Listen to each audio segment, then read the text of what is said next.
একজন মানুষ খারাপ থাকলে এতটুকু খারাপ থাকে না। এই ভিডিওটা দেখেন।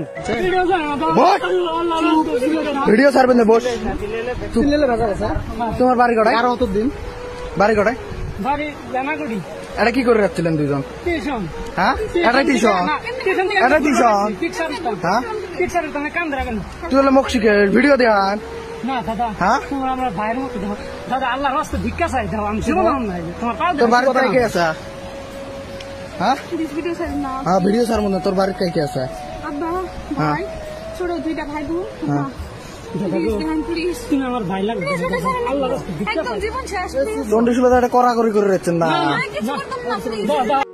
তো দেখছেন এত রিকোয়েস্ট করতেছে এই ছেলেটার মেয়েটা, এত রিকোয়েস্ট করতেছে যে তোমরা ভিডিওটা কমসে কম আপলোড দিও না, সোশ্যাল মিডিয়াতে ভিডিও আপলোড দিও না।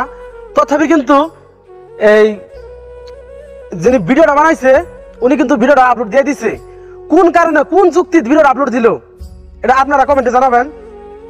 আর যদি এই ছেলে মেয়ে যদি রাজি থাকে তাহলে উনি যে ভিডিও যে করলো ওনার উপরে কিন্তু অ্যাকশন লওয়া চলে।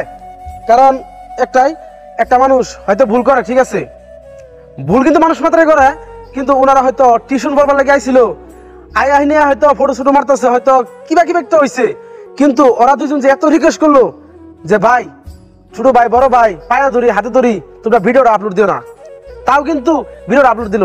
কেন দিল? দিতে পারতো যদি ব্লার লাগাই দিত ফেসটার মধ্যে, তাহলে কিন্তু পাইতো।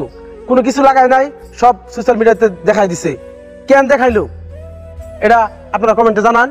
আর আমি জানার মতন আমি কিন্তু কোনো খারাপ কথা কই নাই, কেউ হয়তো এটা করে কই নাই। আমি কইছি এই দুইটা মানুষের জীবনটা যাতে নষ্ট না হয়, ওই হিসেবে কইছিলাম। তো যদি আমার ভিডিও যদি ভালো লাগে থাকে তো চ্যানেলটা অবশ্যই সাবস্ক্রাইব করে রাখবেন, আর পেজে দেখে থাকলে পেজটা ফলো করে রাখবেন। তো আজকের জন্য সমাপ্ত।